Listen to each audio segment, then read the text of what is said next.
In the archives of the Central Intelligence Agency, a quieter narrative emerges, not of UFO hunts, but of routine intelligence gathering. Since its 1947 inception, the CIA has processed thousands of messages from embassies, radar stations, pilots, and foreign broadcasts. Most had straightforward explanations, but a few remained enigmatic. When unusual reports surfaced, the agency's protocol was consistent: log the information, evaluate its security implications, and file it away. Some entries were marked curious, others unresolved, with most never receiving further scrutiny. The material being presented reflects this methodical approach. These are not active investigations, but incidents the agency received, documented, and stored simply because they didn't align with standard classifications. All information derives from declassified CIA documents, State Department cables, foreign broadcast summaries, and intelligence notes released through FOIA. This production stands independent, unaffiliated with the CIA or any government agency. Washington, D.C., 1952. A peculiar stillness draped the Capitol that summer night. In the Washington National Airport radar room, equipment hummed softly as the antenna slowly rotated. Just after 11 p.m. on July 19th, radar operator Edward Nugent noticed an unfamiliar return near Andrews Air Force Base, sharp, bright, and isolated in an area with no scheduled flights. The return drifted, then stabilized. A second target appeared nearby. Within minutes, 7 distinct signals populated the scope. Nugent alerted his supervisor, Harry Barnes, who personally examined the targets. Their movements defied commercial flight patterns, and their shapes didn't resemble weather-induced signals. Some objects hovered almost motionlessly. Others moved with startling precision, sliding between positions as if stepping across the air rather than flying through. Barnes promptly contacted Andrews Air Force Base. "Do you show anything?" The response came swiftly. "We have the same returns. 2 independent radar stations, 1 civilian, 1 military, were simultaneously tracking these extraordinary signals." During a summer week in 1952, something extraordinary was unfolding over Washington, D.C. Identical radar targets were appearing across the nation's capital, catching the attention of multiple observers. At Andrews Air Force Base, an airman standing outside the control tower spotted a series of bright orange lights moving slowly overhead. Other witnesses described the lights differently, like falling stars moving upward, flickering, and then stabilizing in place. Radar traces matched these visual observations almost perfectly. While tower personnel watched the lights hovering near the base, Washington National reported a sudden, mind-bending acceleration. One target crossing the screen at roughly 7,000 miles per hour. This speed was unprecedented, far exceeding the capabilities of military aircraft or any experimental technology of the time.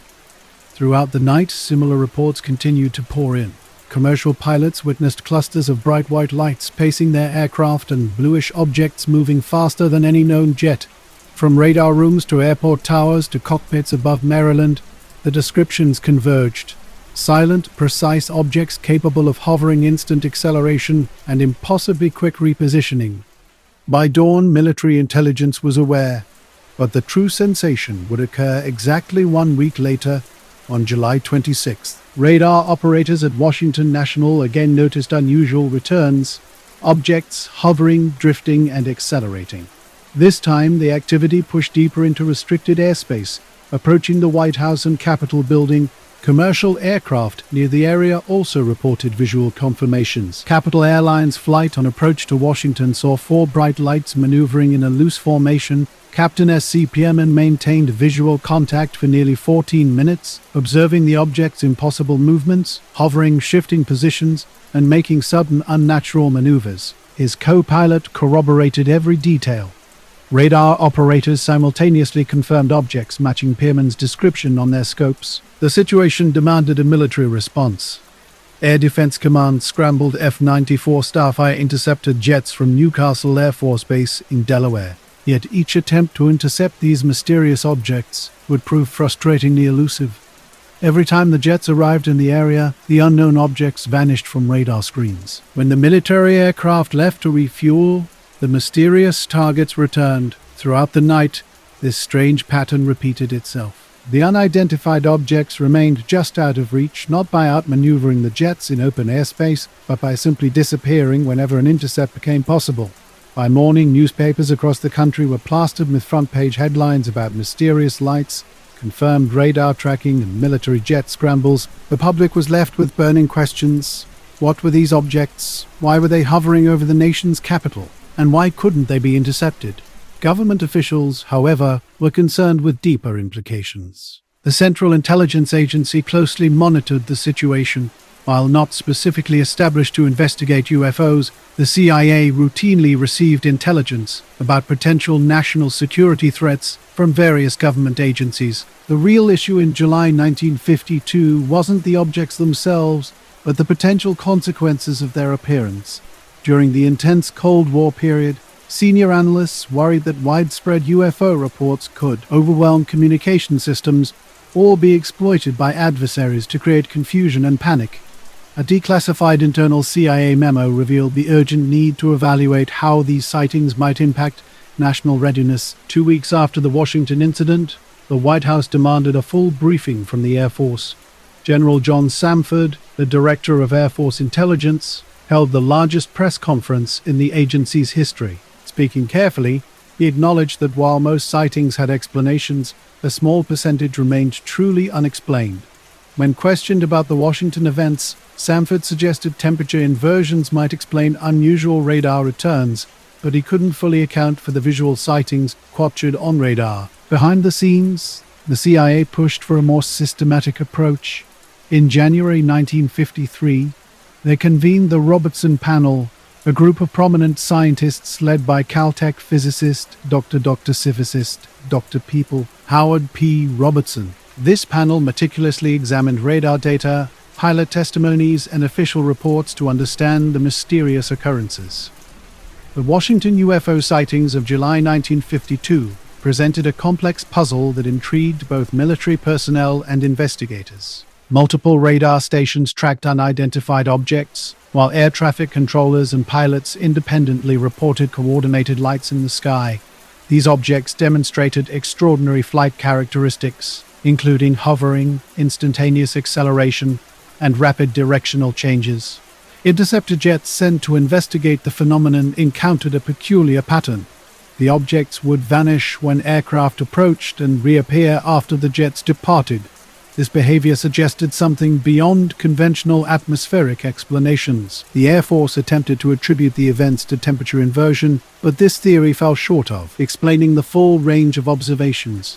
The scientific panel reviewing the incidents examined various potential causes, from atmospheric effects to optical illusions in classified aircraft. Despite considering temperature inversion, they recognized critical inconsistencies. Radar returns were sharp and consistent across different stations, which temperature inversion cannot explain. The synchronized visual and radar reports from multiple independent sources further challenged simple meteorological explanations. Ultimately, the CIA's response was not focused on scientific resolution but on managing public perception. Their strategy centered on reducing public fascination through a carefully crafted educational campaign. The panel's recommendation was less about solving the mystery and more about controlling the narrative surrounding these unexplained events. While the sightings remained officially unexplained, the documented evidence was remarkably consistent. Commercial pilots provided detailed visual accounts, and radar data showed coordinated movements that defied conventional understanding. The object's ability to appear, disappear, and move in ways impossible for known aircraft raised significant questions.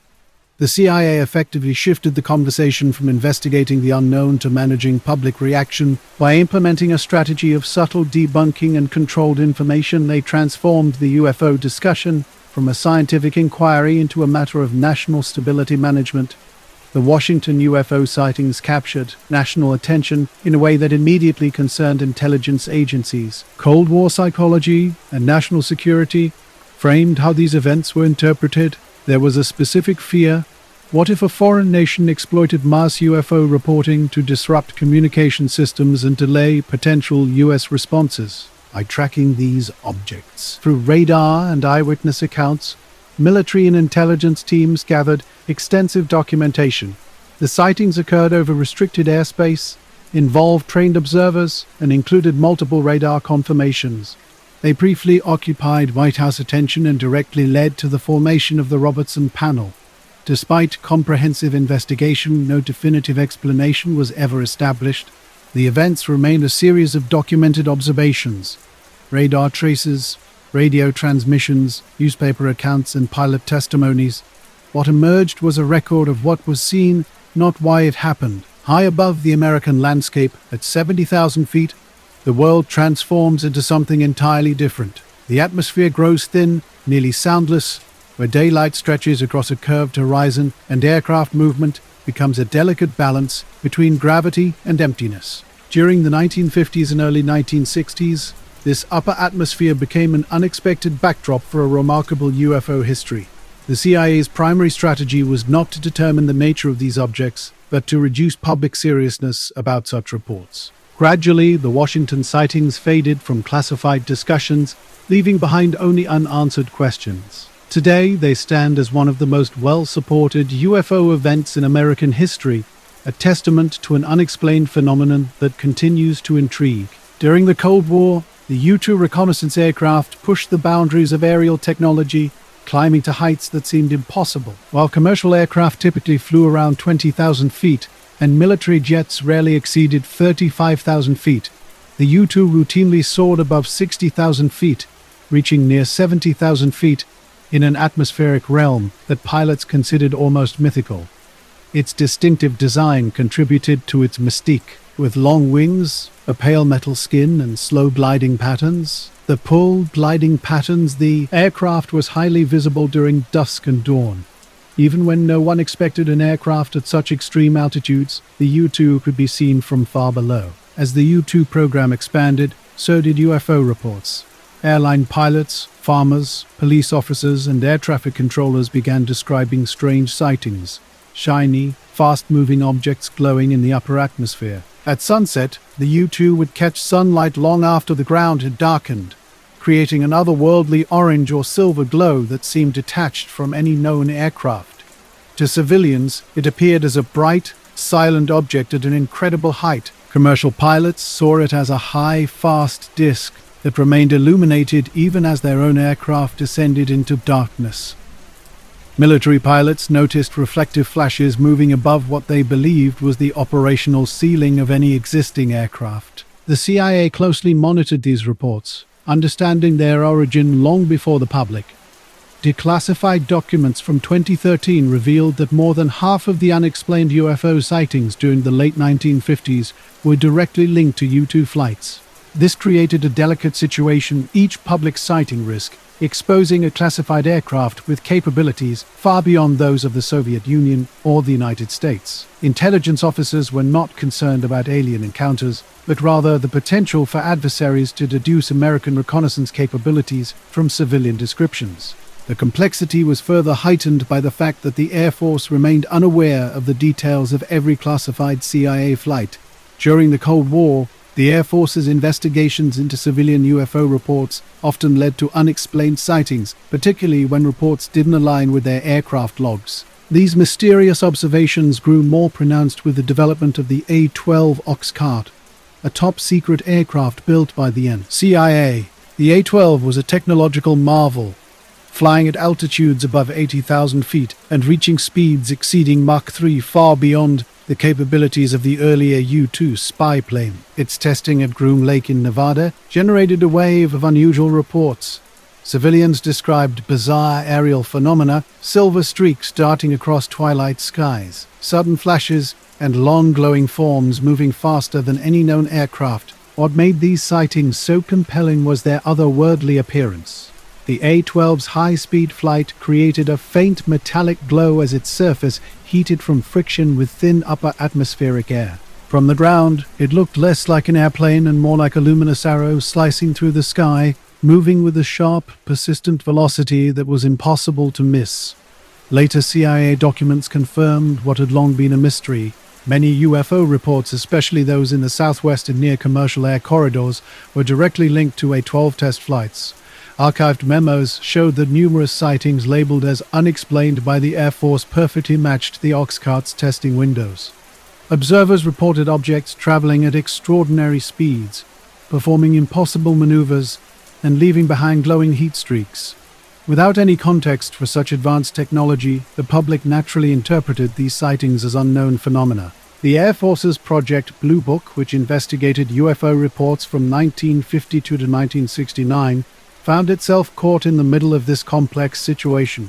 The CIA possessed explanations for these sightings, but could not share them due to compartmented information. The public saw only the Air Force's final summaries, creating a significant disconnect between classified knowledge and public perception.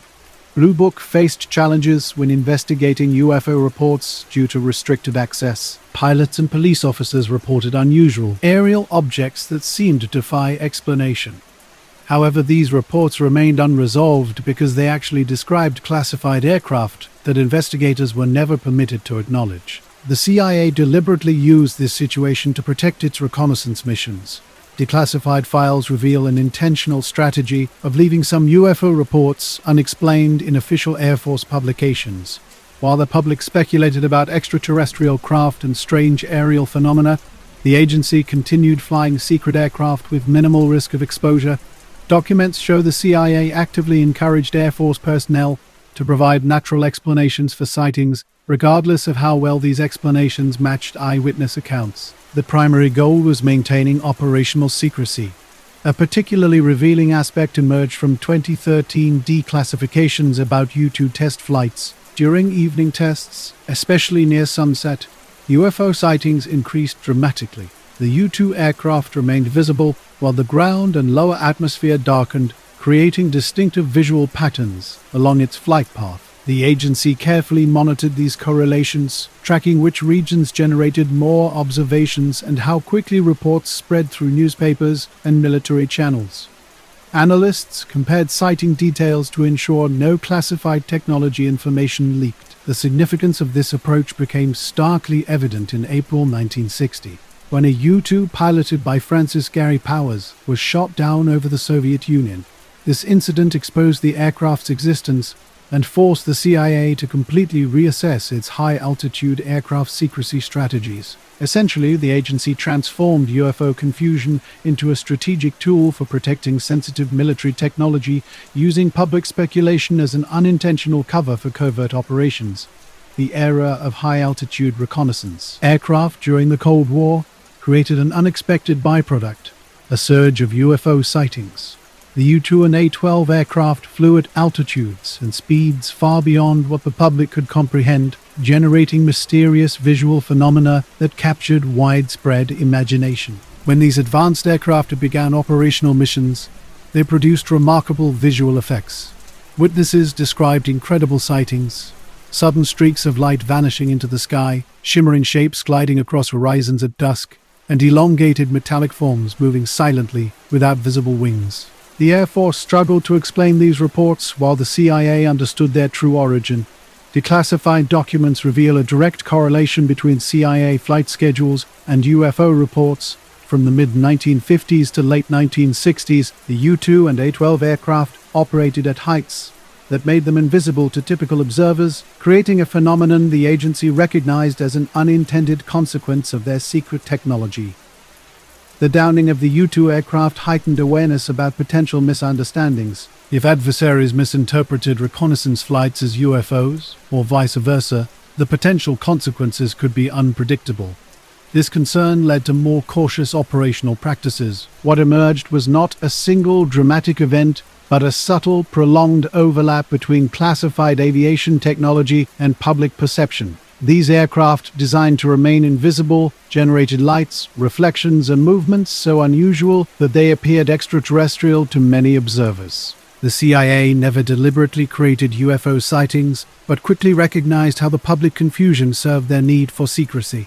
By concealing their most advanced reconnaissance technology behind a veil of mystery, they effectively used these unexplained sightings as an unintentional cover for their Cold War operations. Aviation history took an intriguing turn with the U-2 and Oxcart programs profoundly impacting how people understood unidentified flying objects.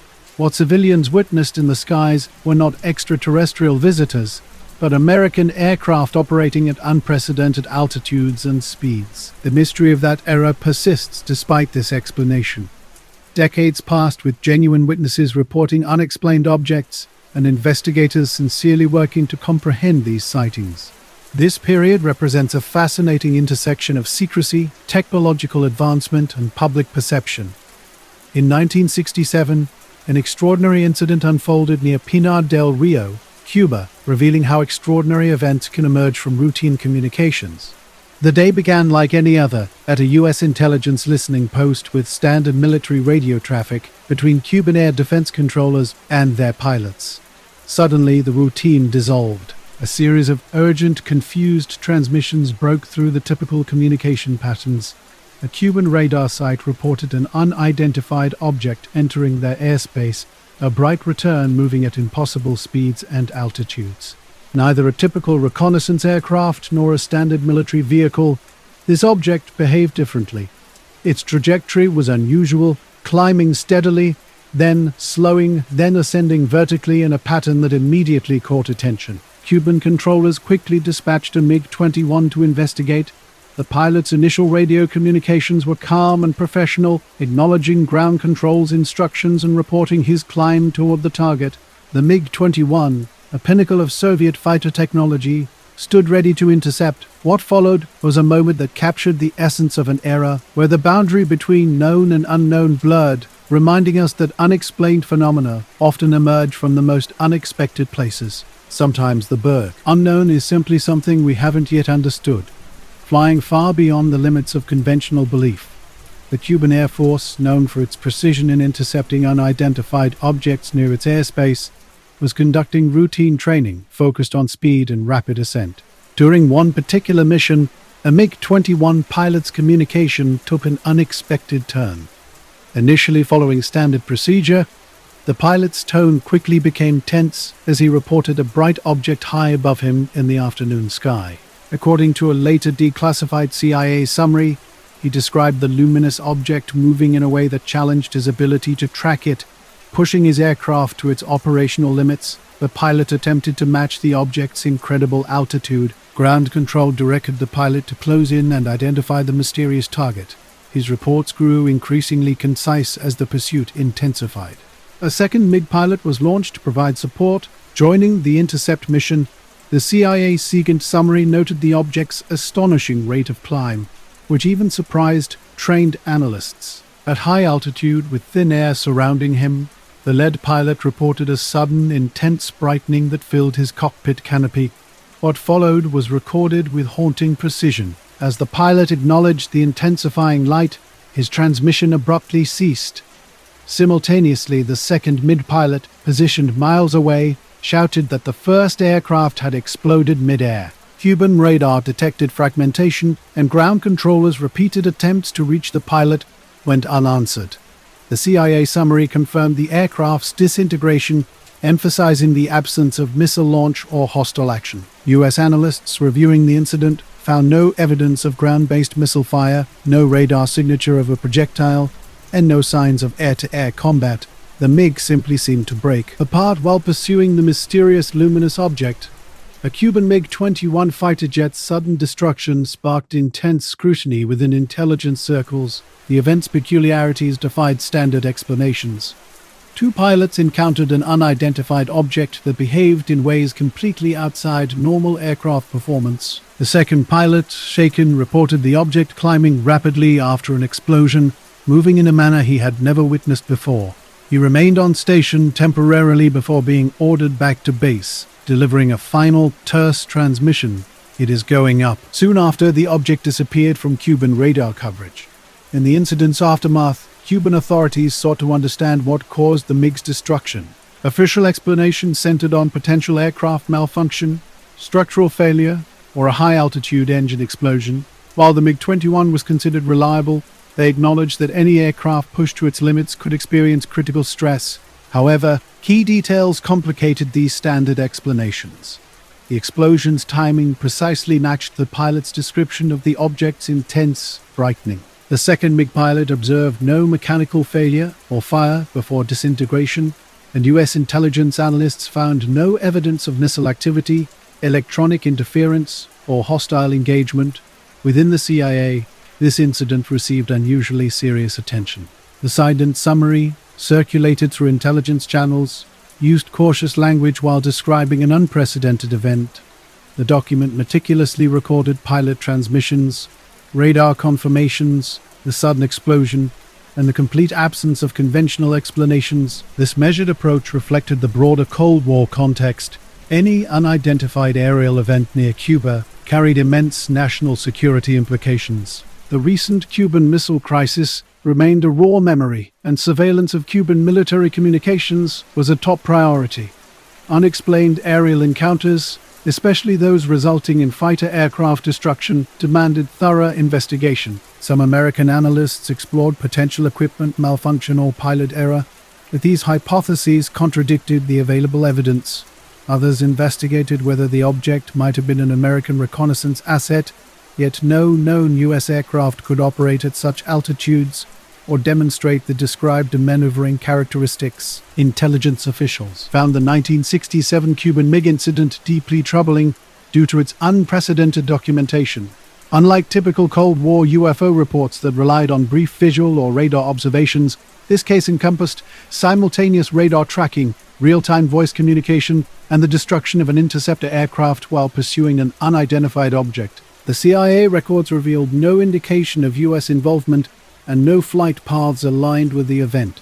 Another pilot witnessed the aircraft's destruction, which radar systems confirmed. The original documents remained classified for decades, eventually surfacing through declassification channels. When researchers reviewed the materials, they found the original report sparse and technical, offering no conclusions or attempts to rationalize the incident. The explosion of the MiG-21 and the luminous object's behavior remained completely unresolved. Analysts have explored various explanations without definitive success. Mechanical failure remains a possibility, yet no evidence connects such a failure to the pilot's final transmission or the sudden brightening he described. Electronic interference has been suggested, but no supporting recordings exist. Atmospheric phenomena have been considered, though none match an object continuously climbing, emitting bright light, and appearing simultaneously on radar. The incident's significance transcends its mysterious nature. It represents one of the few UFO encounters directly captured in real time through synchronized military communications involving radar operators, pilots, and intelligence analysts. The event was documented by minute through intercepted transmissions, eliminating reliance on memory or later reconstruction. The unknown object demonstrated capabilities far beyond any aircraft of that era. Its final interaction with the pursuing MiG remains unexplained. Today, this encounter stands as one of the most compelling documented UFO incidents in military history. In the Cold War's tense landscape of 1953, a slice of Soviet-controlled East Germany held an extraordinary moment. A state-operated industrial yard near the small town of Erfurt became the backdrop for an unexplained encounter. Morning hung heavy with factory smoke, cold air drifting from the Harz Mountains. Workers in their 20s and 30s moved through their routine, surrounded by Soviet military guards and the constant rhythm of industrial work. Steel fabrication and machinery created a familiar backdrop of sound and motion. Suddenly, a mechanic's startled shout broke through the industrial noise. As workers turned to look, they saw something unprecedented, a large circular object hovering just above the tree line. Perfectly level and suspended in complete silence, the metallic disc measured approximately 15 meters in diameter. Later descriptions to Soviet officials were consistent. The object was broad, round, and unnervingly still. No wobble, no movement, just an impossible presence hanging in the morning sky. This was more than just another workday moment. It was an encounter that would become one of the Cold War's most enduring UFO mysteries, witnessed by professionals, documented by intelligence, and never fully explained. The CIA's classified report remained clinical. No conclusions were drawn. No explanations offered. It simply recorded what was heard, tracked, and ultimately lost. Years later, another incident would echo this mystery. A trained pilot pursuing a luminous object that defied conventional understanding, climbing at extraordinary speed. The aircraft suddenly broke apart, the pilot's final words cut off. and the unknown continued upward into empty sky. In both cases, silence became the most potent testimony. In the summer of 1953, workers and Soviet guards stood transfixed by an extraordinary sight above East German territory. What they saw defied every understanding of known aircraft. No rotor, no jet exhaust, no wings. Nothing about this craft resembled the Soviet transports and fighters familiar to the region. Around 14 laborers and 2 uniformed guards watched in shared astonishment, their usual hierarchies momentarily dissolved by the strange spectacle. Some workers initially speculated it might be a new Soviet aircraft test, but the guards appeared equally bewildered.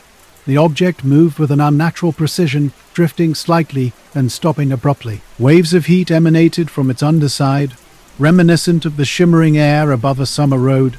Workers near the boundary fence felt sudden warmth, yet the ground beneath remained unscorched. No flames, no sparks, no sound accompanied this phenomenon. Then, its perimeter began to pulse with a gentle rhythmic light, neither flickering like a flame nor flashing like a beacon. The workers stood motionless, tools hanging forgotten at their sides. Suddenly, the object rose vertically, not tilting, not banking, but ascending with shocking speed, straight upward and disappearing into the clouds within seconds. In Soviet-controlled territory, such an encounter couldn't go unreported. Guards swiftly escorted the workers to an administrative office for urgent, separate interviews. Despite being questioned individually, their descriptions remarkably aligned. A large, hovering disk emitting heat before vanishing as mysteriously as it had appeared. Soviet aviation in 1953 was primarily concentrated on conventional jet fighters, strategic bombers, and early helicopter models. No aircraft in any nation's inventory could perform the extraordinary maneuvers described, hovering silently, emitting heat without propulsion, exhaust, and then climbing vertically at extreme speed. The CIA memo documenting this unusual event arrived through the standard intelligence-gathering channels of the early Cold War era. The United States was aggressively collecting information on Soviet technological development through multiple sources, including espionage, defectors, travelers, and intercepted reports. Despite the unusual nature of the account, the workers' testimonies remained remarkably consistent. They did not embellish or speculate, but simply repeated what they had witnessed.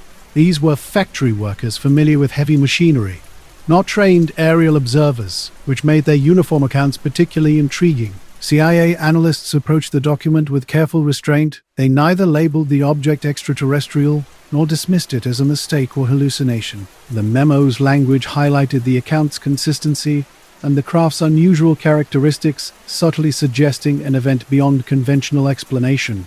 The incident remained isolated. No follow-up reports emerged from the site or neighboring towns. The Soviets did not announce or test any aircraft matching the description. East Germany's tightly controlled information environment ensured the account remained confined to classified intelligence archives. If the Soviet Union were secretly developing an advanced vertical lift craft, such an event would have generated significant interest. However, no other reports suggested a Soviet prototype of this nature. The document, though brief, was considered significant enough to preserve, documenting an encounter that defied straightforward explanation. The human testimony survived through its calm, sober tone, a testament to the witnesses' credibility and the genuineness of their extraordinary account. Soviet-controlled East Germany hosted an encounter that remains one of the more understated yet compelling UFO sightings of the early Cold War. A routine morning unexpectedly transformed when workers witnessed an extraordinary event that defied technological understanding. The CIA's declassified memo captured something remarkable: a silent disk hovering above ground, radiating heat without visible exhaust or mechanical noise. Workers and Soviet guards alike shared an astonishment that lent credibility to the account. During a period of intense global tension, such agreement between opposing sides suggested something genuinely unusual had occurred. No conventional aircraft technology could explain the craft's behavior. Jet engines produce heat with sound and flames, helicopters create downward turbulence, and balloons generate no heat at all.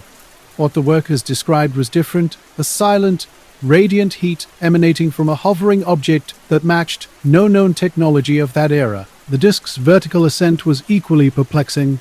Modern vertical lift aircraft, experimental jets, and tilt-rotor vehicles require transitional movement and significant power output. In contrast, this object rose cleanly and rapidly, with an acceleration beyond current engineering capabilities. Researchers noted the CIA's meticulous documentation, characteristic of early Cold War intelligence reporting. The agency maintained a careful neutrality, avoiding interpretation when events could not be immediately verified. The report's significance lay in its witnesses' credibility and the stark simplicity of the description. A disk hovered. It emitted heat. It pulsed with light. It rose vertically at extraordinary speed. Then it vanished. No follow-up investigation emerged in Western archives. No additional sightings were linked, and no explanations were attempted. The report was quietly filed away, a silent record of an inexplicable morning in Soviet-occupied territory. Decades later, this East German encounter remains an overlooked fragment of Cold War mystery, remarkable not for drama, but for its bare, unembellished strangeness. In the quiet dawn of 1966, East Pakistan stirred to life beneath a monsoon sky where clouds drifted lazily, creating shifting patterns of light and shadow over rice paddies. The routine of a police outpost near Khulna would soon be disrupted by an extraordinary event destined to reach CIA analysts in Washington. A patrol officer along a village road first noticed an unusual light in the sky, a bright spot sharper than a star, too luminous to be a reflection and too stationary to be an aircraft. As minutes passed, the object grew clearer, revealing a disc-shaped form hovering at high altitude. The incident, witnessed by both law enforcement officers and civilian pilots, would later be documented in a declassified Directorate of Intelligence summary. Its simplicity and clarity would set it apart from many UFO reports of the era. Similar to another remarkable case involving Soviet armed guards, this event stood out for its multiple trained witnesses and consistent testimony. The object's behavior defied explanation, appearing briefly over a workplace before vanishing into the sky, leaving behind only puzzled observers and a quietly filed intelligence memo. At first, the officer was unsure whether the sighting was significant enough to report. But the luminous disk remained suspended in the morning light, a silent enigma above the awakening landscape. Eventually, the object rose vertically into the clouds, disappearing as mysteriously as it had arrived. Like workers and guards returning to their duties after an inexplicable encounter, life in the police outpost continued. Yet the memory of that morning would be preserved, not through speculation, but through the straightforward testimony of those who had witnessed something beyond understanding. A gleaming circular shape appeared in the morning sky, its pale light steady and unwavering. Unlike stars or reflected sunlight, this disk held a distinct, sharp-edged presence that caught immediate attention. An officer first spotted the object and called a colleague to confirm. Soon, a crowd gathered, police, villagers, and field workers, all pointing skyward.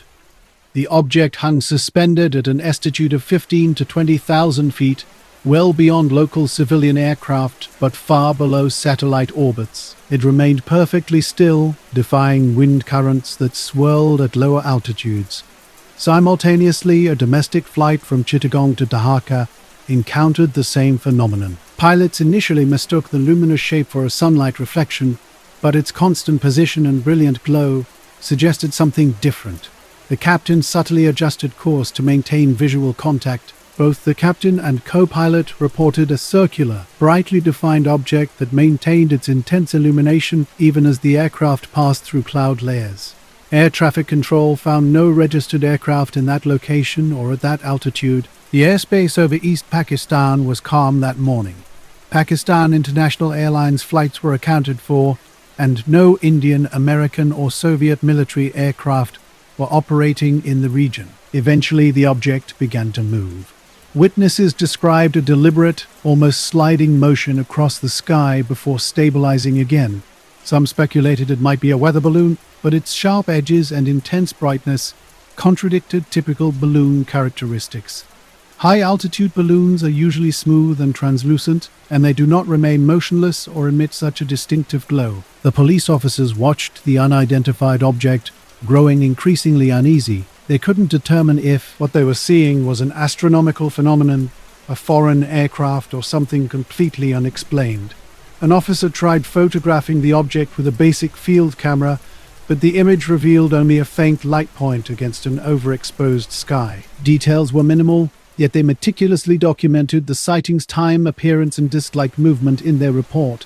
Through intelligence channels monitoring aviation anomalies and regional security, the report reached the CIA's Directorate of Intelligence. Their interest centered on potential clandestine aircraft, missile tests, or reconnaissance platforms, especially in geopolitically sensitive areas like East Pakistan during the mid-1960s. CIA analysts approached the report systematically, ruling out various explanations. Astronomical reflections seemed improbable given the object's sustained hover and lateral movement. Pakistani and Indian aircraft were eliminated based on flight logs and radar records. American intelligence aircraft like U-2s and RB-57s, while capable of high-altitude flight, didn't match the object's characteristics. Soviet reconnaissance flights were also unlikely, as they wouldn't typically enter Pakistani airspace during daylight. The object's behavior defied conventional aircraft patterns. Its brightness presented another mystery. While atmospheric conditions could amplify light, the witnesses reported no fluctuation.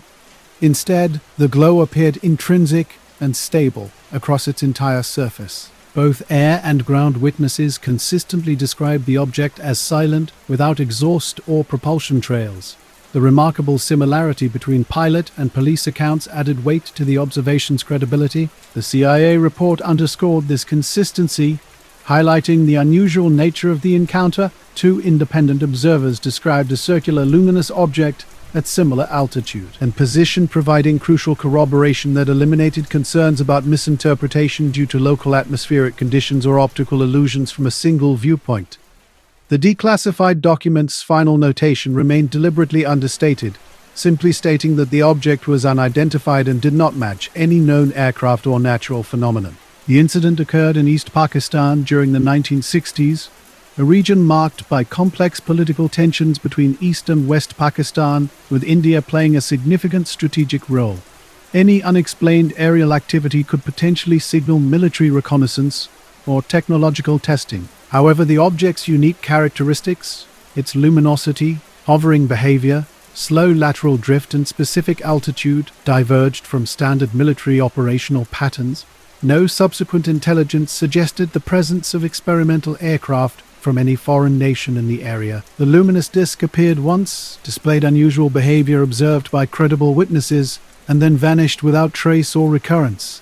This singular nature made the event particularly challenging for intelligence analysts, who typically seek patterns, repeated events, or corroborating sightings. Intelligence communications maintained a clinical tone, refraining from proposing definitive explanations.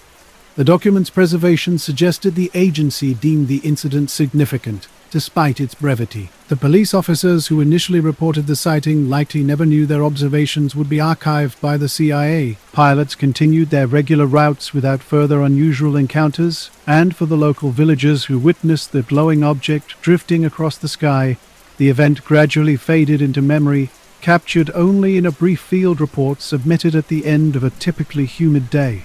The incident remained an isolated men's unexplained phenomenon, a momentary interruption in an otherwise routine landscape of regional surveillance and daily life. The 1960s marked an era of intense space competition, where every launch, test flight, and deep space transmission carried strategic significance. Tracking stations spanning from Alaska to the Indian Ocean monitored Soviet rockets, satellites, and unmanned probes with the same vigilance once reserved for bomber surveillance. American intelligence closely followed the Soviet Union's and spacecraft unmanned circumlunar test vehicles intended to prepare for potential human missions. In this context, the East Pakistan sighting emerges as a quietly compelling historical record.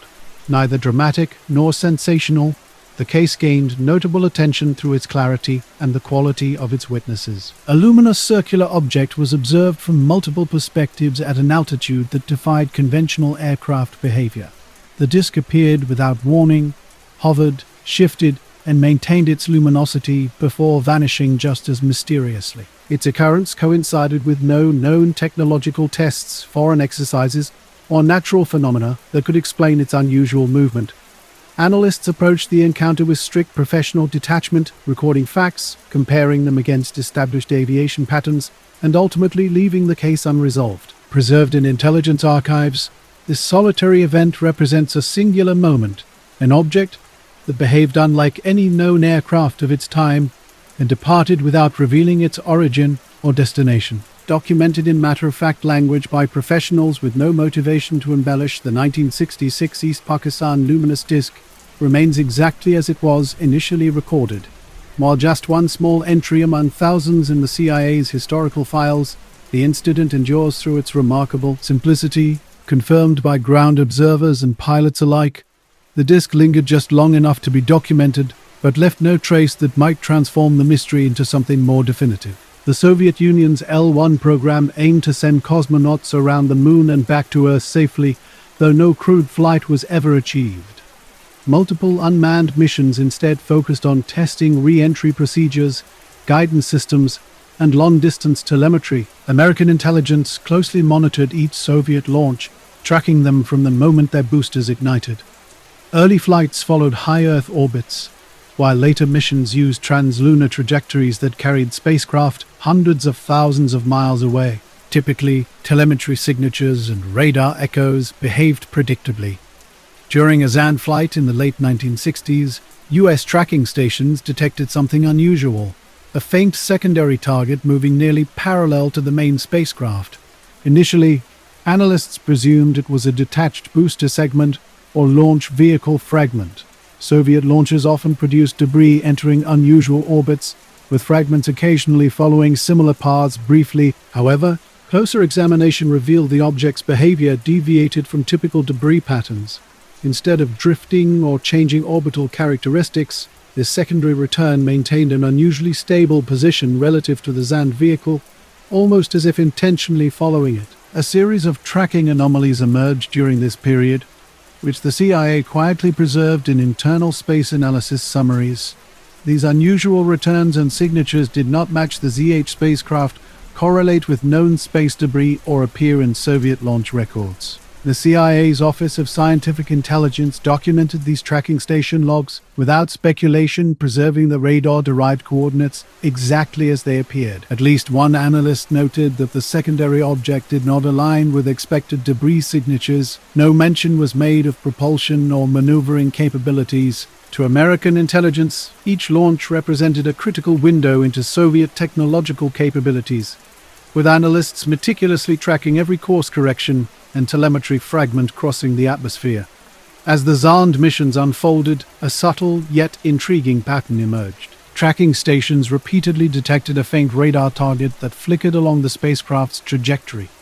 Though weak, the signal was consistent enough to warrant serious attention. Analysts meticulously compared the data against known launch components, but found no matches. No Soviet satellites or probes at the time could explain the mysterious object's path. The phenomenon was unlike typical space debris. While rocket boosters and satellites naturally shed fragments that tumble and drift predictably, this object behaved differently. It would appear briefly, then vanish, then reappear, like a ghostly shadow trailing the primary spacecraft. Deep space tracking relied on multiple methods: radar, optical telescopes, and radio frequency monitoring, each with inherent limitations. Intelligence teams faced a complex challenge. Distinguishing genuine anomalies from routine signal noise required careful analysis. Radar returns weaken with distance, optical tracking suffers from weather constraints, and telemetry depends on atmospheric conditions. Yet the Zand anomalies stood out. Their periodic nature and positional consistency defied standard explanations. CIA reports remained cautiously neutral. They did not classify the objects as spacecraft or debris, but simply noted their unique characteristics. They did not correlate with known components and deviated from expected rocket stage decay patterns. One intelligence summary compared the Zand anomalies with other Soviet missions, seeking to understand if this represented a new technological practice, perhaps small inspection platforms or experimental sensor deployment. However, the pattern remained singular. Unlike other Soviet missions, these anomalies did not repeat. The persistent, intermittent presence of this unidentified object raised quiet but significant questions about potential technological capabilities that merited deeper investigation. Space missions in the early 1960s revealed curious anomalies that defied simple explanation. The Soviet Zand lunar program became a focal point of unusual observations, with objects maintaining an unexpected stability that seemed to challenge known physics. During a translunar test, a U.S. listening post intercepted a peculiar signal, unlike standard telemetry or tracking beacons. Weak and irregular, the signal's brief duration led analysts to propose various theories. Some suggested it might be a harmonic artifact, while others considered it potential interference. The signal's timing coincided with radar detection of a faint secondary object, adding intrigue to the situation. The Zand missions themselves progressed with mixed results. ZH-5 successfully transported biological samples around the Moon and returned safely. In contrast, ZH-6 crashed during re-entry. ZH-7 and Z-8 completed lunar flyby missions without incident. Yet, these missions never fully explained the recurring presence of unidentified co-orbiting objects. The geopolitical landscape of the 1960s heightened the significance of these anomalies. Both the United States and Soviet Union were acutely aware of potential military applications in space technology. Co-orbiting platforms could potentially inspect or disable enemy spacecraft, test new guidance methods, or deploy advanced sensor packages. Intelligence officials recognized the potential implications of mysterious objects shadowing spacecraft. However, the available data never substantiated a definitive technological explanation. Insufficient telemetry, limited radar returns, and a lack of consistent patterns across missions prevented conclusive determinations. An internal CIA communication highlighted a particularly intriguing observation. An analyst noted that an object tracked alongside a Zand mission displayed no discernible acceleration or deceleration. This was significant because space debris typically changes position due to velocity differences or atmospheric drag. The object's stable positional relationship suggested either deliberate station keeping or an extraordinary coincidence.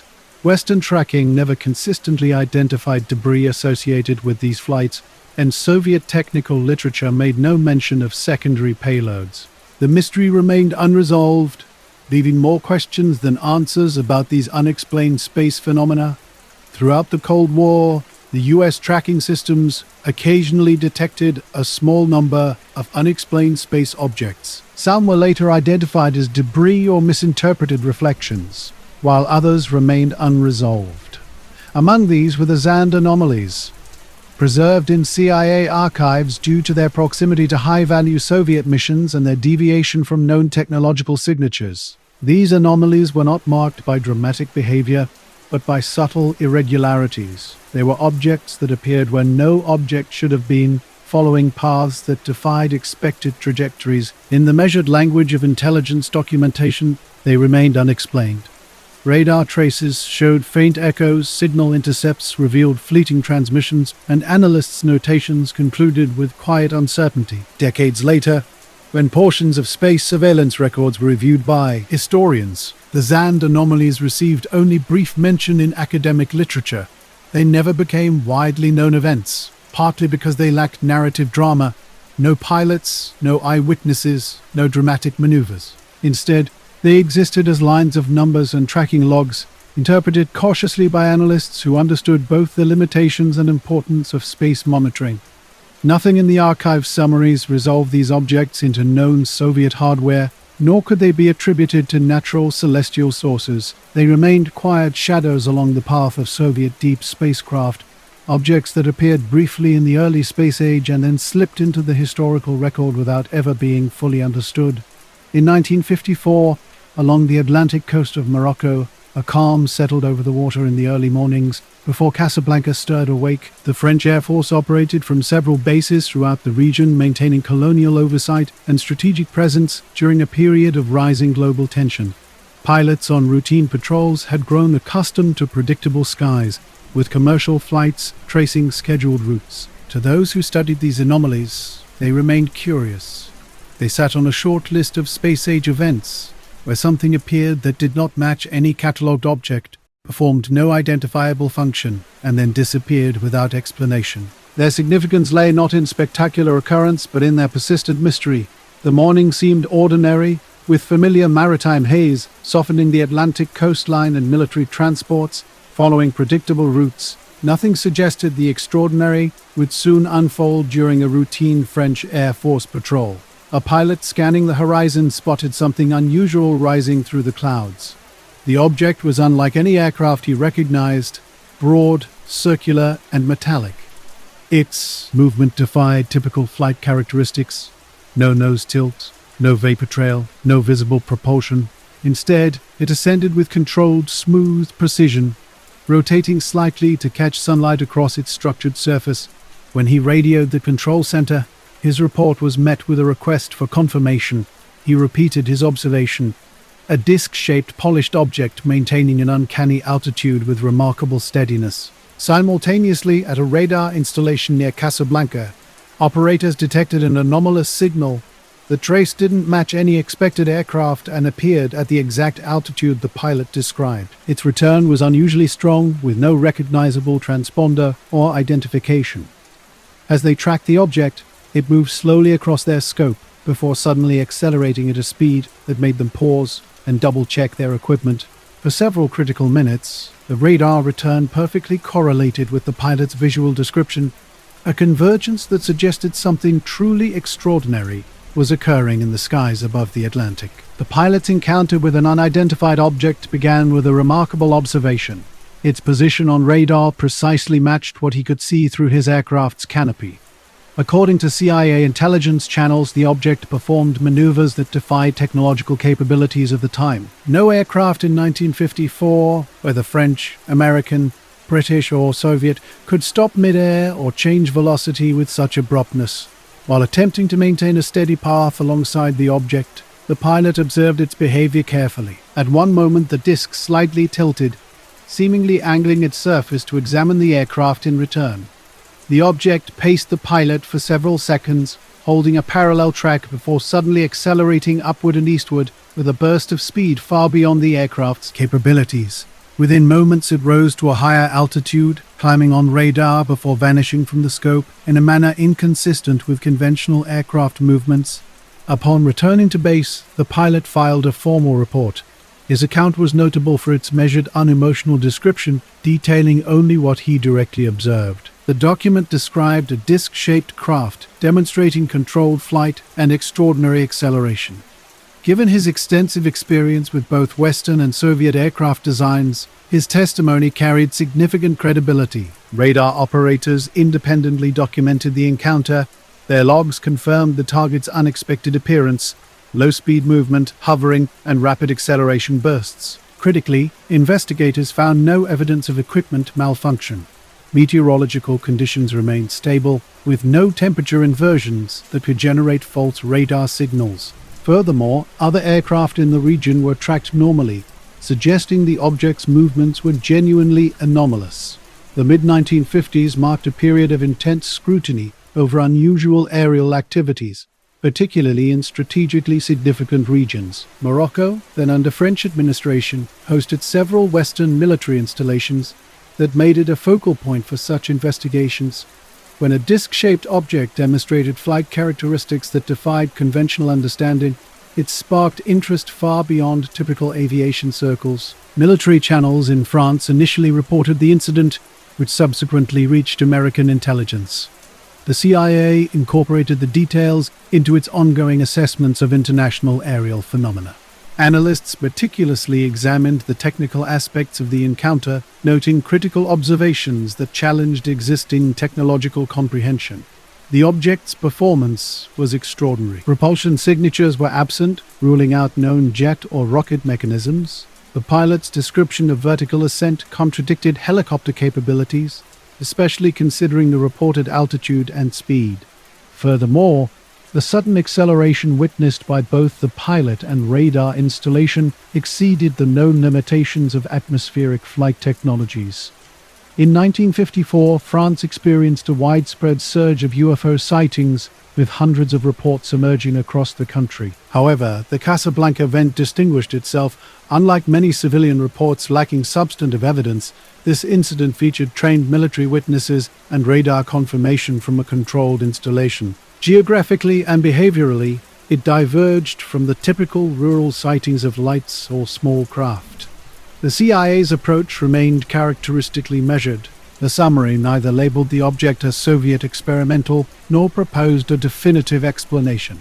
It maintained the agency's standard protocol, carefully documenting the event while preserving interpretive neutrality.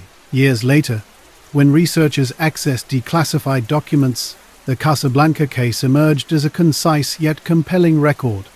Though lacking the elaborate narrative of some Cold War incidents, its core elements were unambiguous. A professional pilot observed a structured disk simultaneously tracked by radar with behavior that fundamentally contradicted known aircraft capabilities.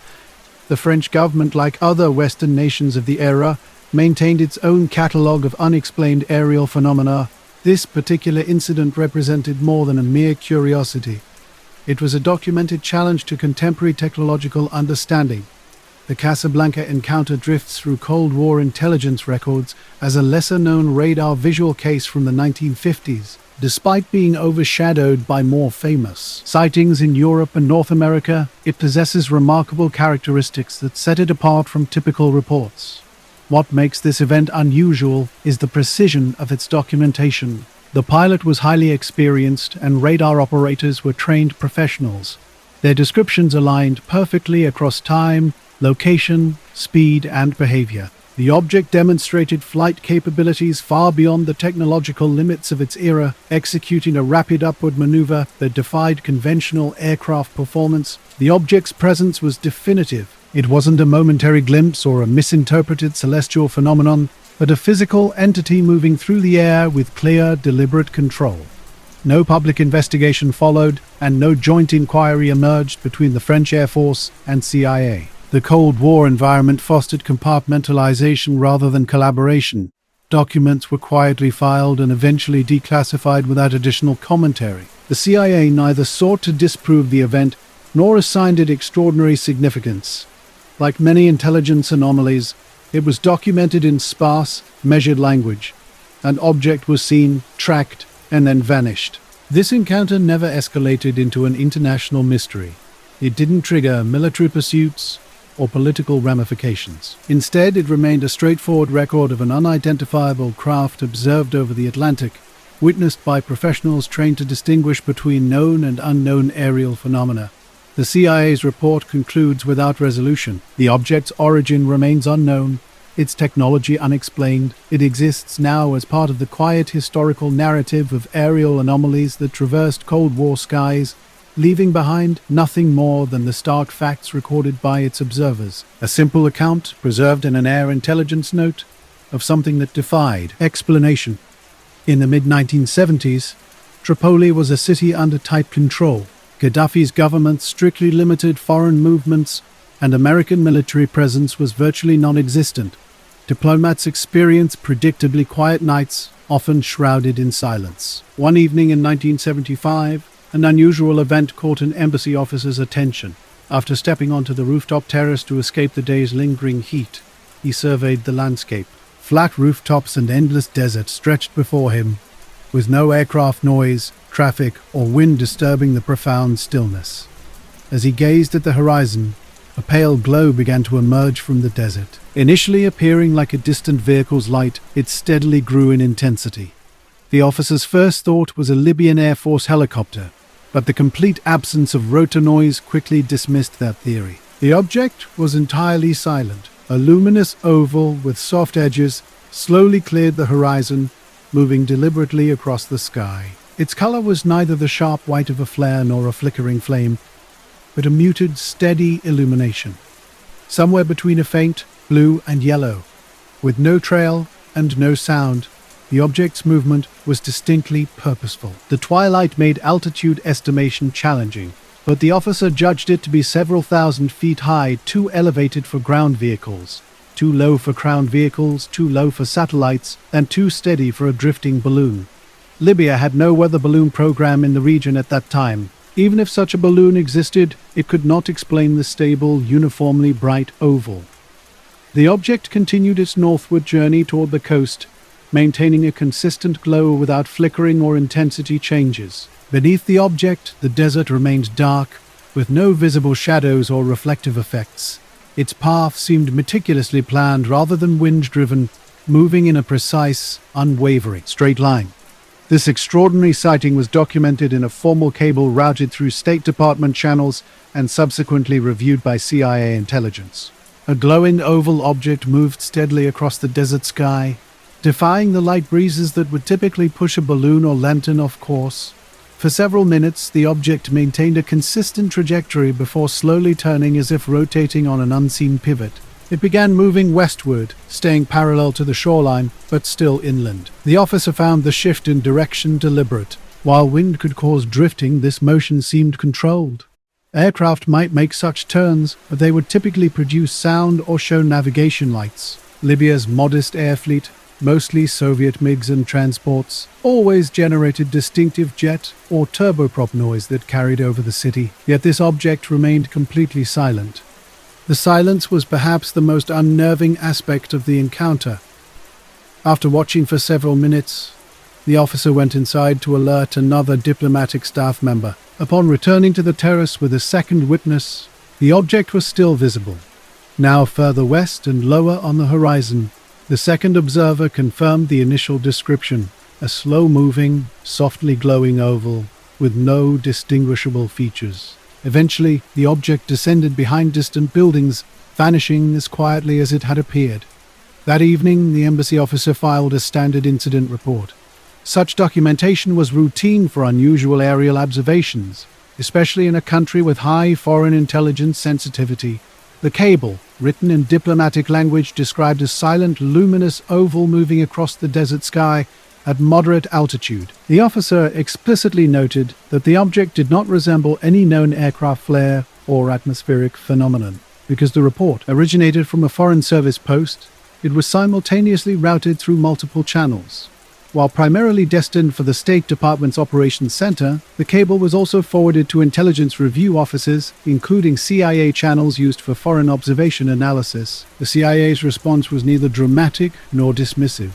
At the time, the agency closely monitored aerial activity in North Africa, with Libya experiencing significant geopolitical developments. In 1975, embassy staff were trained to meticulously observe and report aircraft movements, security conditions, and unusual events with precision.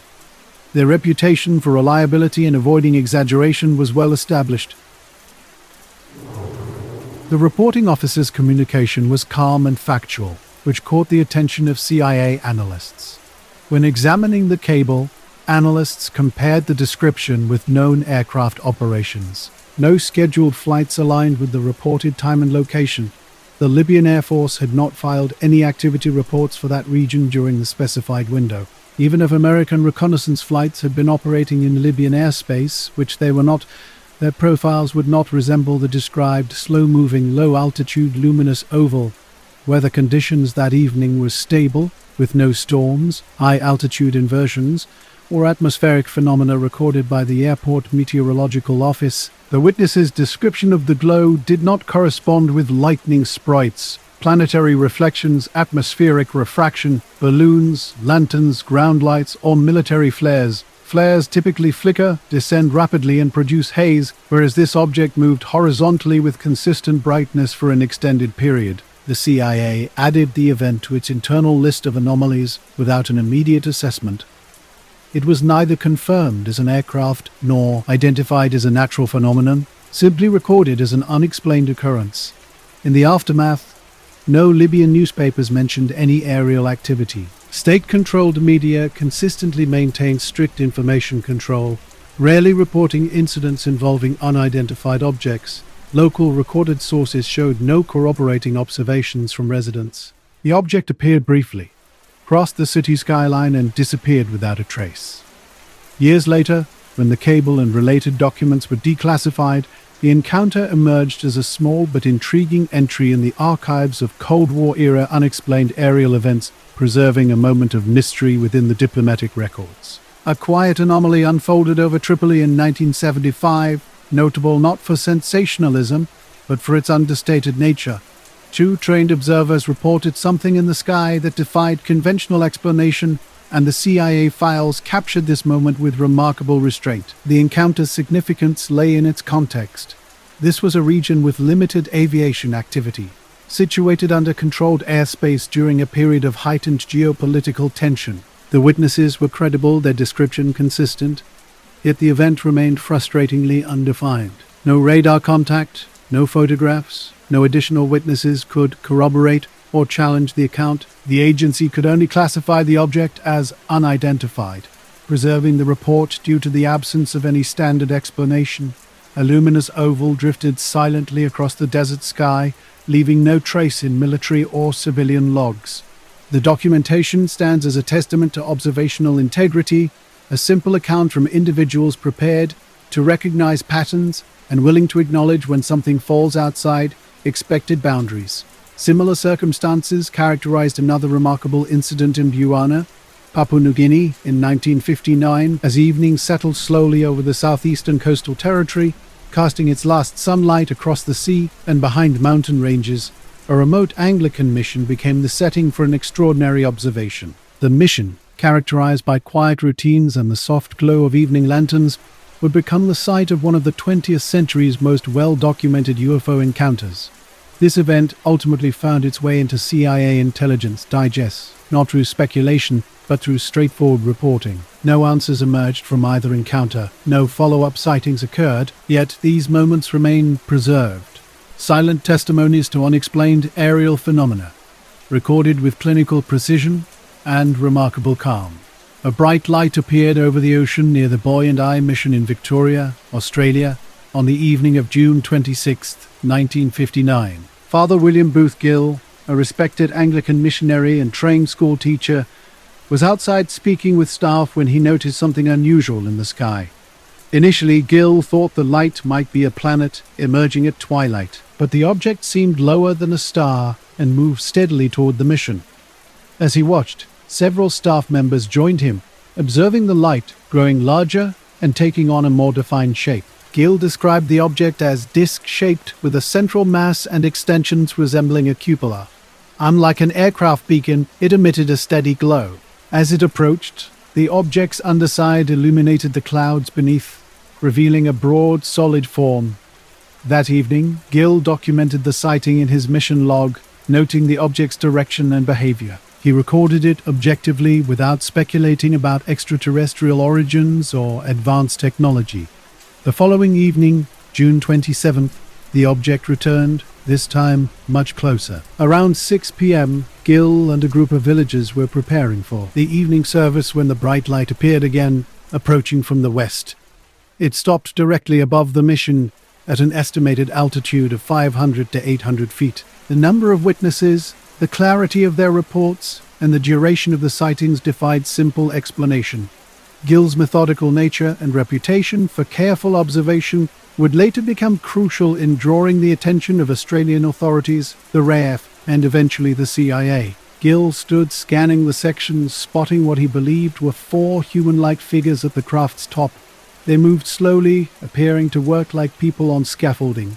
Dark against the craft's bright illumination, their silhouetted forms drew attention. The extraordinary nature of the sighting wasn't just the figures themselves, but the sheer number of witnesses. Over 45 minutes, 38 people observed the event. Mission teachers, villagers, students and staff all saw the same thing. A structured craft hovered silently above the mission, with humanoid forms visible on its surface. At one point, Gill waved at the craft. According to his account, one of the figures raised an arm in response. Other witnesses confirmed seeing this gesture. Whether intentional or coincidental, the moment left a powerful impression. The object remained stationary, emitting a soft downward light and occasionally shifting slightly before returning to its original position. Gill noticed smaller bright objects approaching and leaving the main craft, their movements subtle. Eventually, cloud cover rolled in, obscuring the view. When the clouds parted, the craft had vanished. Gill spent the evening meticulously documenting every detail: time, duration, altitude, witness count, and the figure's behavior. His approach was calm and objective. He made no speculative claims about origin or intent, focusing instead on the remarkable clarity and length of the sighting. The next night, June 28th, the object returned. At roughly the same time, Gill and others saw a similar structured craft hovering at a comparable altitude. The distance was slightly greater this time, and while the shape remained clear, the figures were less distinct. For nearly an hour, the object maintained its position before departing. Gill's written reports remained consistently detailed, capturing the precision of his observation. More than a dozen witnesses once again validated the extraordinary event. Multiple witnesses corroborated Gill's account. His detailed notes were sent to Anglican headquarters in Jura, which then forwarded them to the Australian administration. The reports quickly caught attention due to their consistent and detailed nature. The Royal Australian Air Force contacted Gill within days, examining the number of witnesses, the clarity of observations, and the specific description of the structured craft. Unlike typical investigations, the RAF did not dismiss the sighting as a misidentification.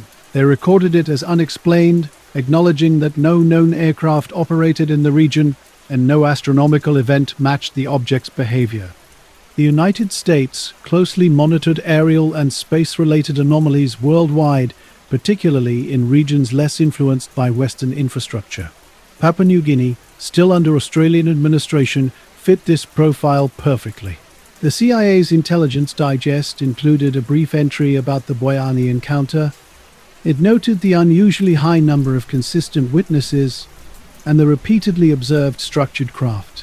Such inclusions were rare, reserved only for sightings with significant credibility, international relevance, or potential strategic importance. The Boyani case met all three criteria. Gill's documentation stood out for its disciplined quality. As a trained educator, he was not a casual observer, but someone accustomed to meticulous documentation. Within the Anglican mission, he was known as a rational man who never embellished. His follow-up correspondence demonstrated clarity and restraint. He described the craft's figures with the same measured tone he used for mission logistics, weather patterns, or supply shipments. Later researchers examined the case thoroughly. Some proposed atmospheric explanations like mirages or reflections. However, the object's extended hover time, structured appearance, and consistent observations from stationary positions challenged such theories. The CIA summary maintained a cautious approach, mirroring the language used by the RAF and Gill himself. What made the case compelling was its fundamental characteristics: multiple witnesses, extended duration, and independent corroboration. In Papua New Guinea, something remarkable happened that defied conventional explanation. No aircraft in the region could match the characteristics of what was observed. Helicopters were not present, and even if they had been, the silent, steady illumination would have been impossible. The witnesses described a structured craft that remained visible for nearly an hour, returning on consecutive nights. What makes this encounter extraordinary is the consistency of the testimony. Nearly 40 detailed accounts remained coherent and stable in the days following the event. The CIA quietly preserved the case in its Intelligence Digest, categorizing it as unexplained aerial activity without drawing conclusions. Over the decades, historians, pilots, and scientists have discussed the incident, yet no universal explanation has emerged. Today, the Papua New Guinea formation stands as one of the clearest multi-witness encounters in historical records. Its significance lies not in dramatic storytelling, but in the calm, measured observations of those who witnessed something inexplicable drifting above the quiet mission at Boyani. Thousands of miles away, a similar phenomenon would unfold in Brazil. In 1977, the small fishing villages near the island of Colares in northern Brazil lived by the rhythm of tides and kerosene lamps. Electricity was scarce, and radar stations were distant. The Amazon River's night arrived slowly, with humid air cooling and fog settling between mangroves. Beginning in August, a series of aerial events would interrupt the calm. The first reports emerged just after nightfall, with fishermen describing shafts of light descending from the sky, initially appearing like distant dancing stars. These lights soon captured the attention of local observers. The incidents became so significant that the CIA monitored the situation through its Foreign Broadcast Information Service, documenting what would become some of the most thoroughly investigated events in South American history. The Polaris night sky grew strange and restless, marked by unusual light phenomena that quickly captured the community's attention. Narrow, bright beams moved with surgical precision, creating an unsettling atmosphere among the villagers. local residents began reporting bizarre encounters. Fishermen, laborers, and families described luminous objects moving silently above treetops, emitting concentrated light streams that touched the river's surface without splashing. The beams would hover motionlessly before rising vertically and disappearing into darkness. People nicknamed the phenomenon Chupa Chupa, meaning sucker sucker, reflecting a widespread belief that these mysterious lights could drain human energy. The first significant medical evidence emerged when two fishermen arrived at the local clinic with troubling symptoms. Dr. Weladisam Carvalho initially suspected routine causes like dehydration when the fisherman described being struck by a bright beam while rowing. However, her examination revealed unusual details. Small round burns surrounded by reddish irritation, and blood tests showing reduced hemoglobin levels suggesting radiation-like effects. More cases quickly followed. A woman in her 40s reported being temporarily paralyzed after a beam pierced her hut's roof. Another villager described a glowing object with two bright eyes hovering outside his window, causing intense chest tightness. A young man witnessed a bright object above the river, its light passing across his boat before vanishing. The medical evidence grew consistent. Victims exhibited puncture-like burns, localized numbness, and decreased red blood cell counts.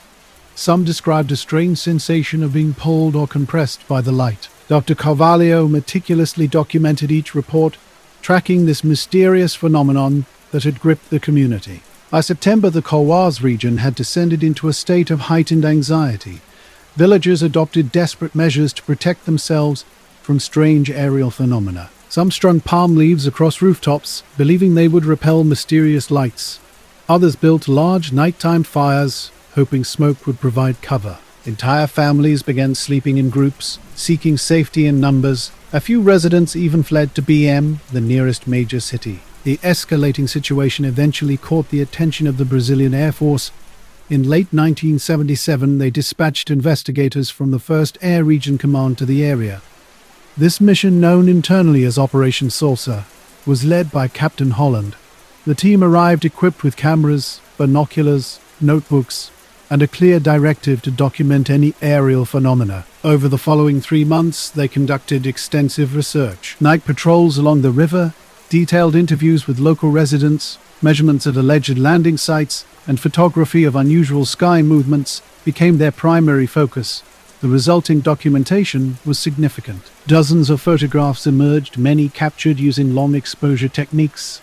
Some images showed luminous objects hovering above the tree light, while others depicted rapid light streaks that seemed to perform controlled, silent maneuvers.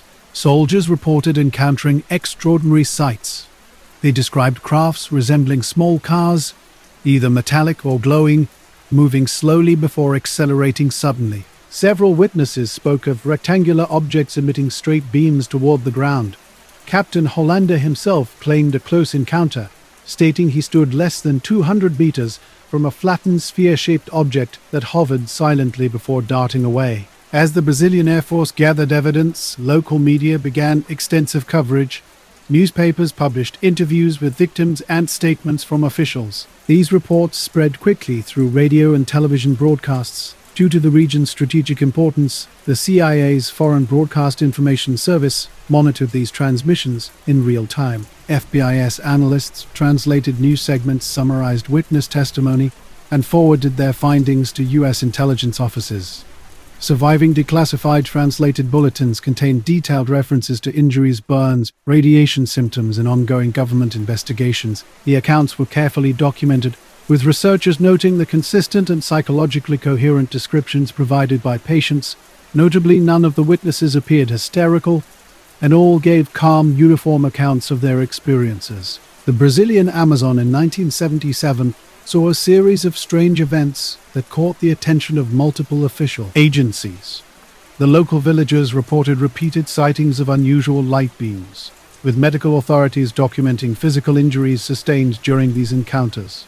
Operation Saucer was established to investigate these occurrences, maintaining a careful and neutral approach to documenting the phenomena. By early December 1977, the mysterious events began to subside as quickly as they had begun. Sightings became less frequent, and the light beams disappeared entirely. By January 1978, the mission was quietly concluded. The official Brazilian report, when later partially released, acknowledged the observation of unidentified aerial objects while maintaining an open stance about their origin. For decades, the operation source files remained sealed. In the late 1990s, portions were declassified, revealing photographs, interview transcripts, diagrams, and internal notes. Hollander, a key investigator, gave a detailed interview in 1997 that corroborated earlier documentation about multiple witnesses and extraordinary aerial phenomena. The significance of these events lies in their comprehensive documentation. Multiple witness accounts, physical injuries, and official government records make this case unique in intelligence history. The CIA's involvement was limited to monitoring public broadcasts, but the case's inclusion in FBI logs underscored its international importance. The agency's interest stemmed not from believing in extraterrestrial activity, but from recognizing something genuinely unusual occurring in a region with minimal technological infrastructure. Researchers have since proposed various explanations, from plasma phenomena to military tests to misidentified aircraft. However, none fully account for the documented injuries, the object's silent movement, or the existing photographic evidence. The Brazilian Air Force documented an extraordinary series of encounters marked by peculiar aerial phenomena. Villagers reported precision-controlled beams that narrowed and focused, creating small, localized burns. These objects move silently across an area where sound typically travels far over water. The medical reports, witness statements, and military observations revealed a complexity that defied simple explanations of atmospheric lights or misidentified phenomena. The Chupa Chupa events remain one of the most intriguing and well-documented aerial mysteries in history. Intelligence analysts, soldiers, doctors, and local residents all recorded fragments of an unexplained event. The CIA quietly preserved these accounts in FBI archives, not as speculation, but as an undeniable record of something remarkable that occurred during one humid summer along the Amazon River. Stories drift at the edges of memory, waiting to be uncovered. Consider the case of Rex Heflin in Santa Ana, California, during 1965. On a hot August afternoon, Heflin was performing his routine highway patrol. While driving his company truck and reporting a stalled vehicle over the two-way radio, he noticed something unusual above the road. A metallic, grayish disc with a dark rim wobbled silently near the highway shoulder. Initially mistaking it for a helicopter, Heflin realized this was something different. No rotor noise, no downdraft, no visible tail. He stopped the truck and reached for his Polaroid camera. Leaning out the window, he captured 3 photographs, each print ejected by the camera's shutter. As he prepared for a 4th shot, the object tilted. A whitish vapor ring spread beneath it like smoke. Suddenly, the craft accelerated upward and vanished, leaving behind only questions and photographic evidence. Heflin's encounter began with a brief, intense moment. After taking the Polaroid photos, he sat in his truck, the print still warm in his hands. The road was empty, silent. He made a quick log entry and continued driving, believing the images would explain themselves. At the office, he showed the photographs to a colleague. The pictures revealed a solid, sharply defined disc hovering above the road. Every detail seemed precise. Consistent lighting, clear shadows, no visible supports or motion blur. News traveled fast. Within days, copies of the photographs circulated among colleagues and local UFO enthusiasts. Soon after, Heflin received a phone call from someone claiming to be a government investigator. The caller requested the original Polaroid prints for analysis. Trusting the apparent official nature of the request, Heflin complied. The photographs were never returned, becoming a central mystery of the case. When the story reached the media, the Santa Ana Register published the prints alongside Heflin's detailed account. He described the object as approximately 20 feet in diameter, gray with a darker rim, surrounded by a hazy boundary resembling heat waves. Project Blue Book investigators sought the negatives, only to find them already missing.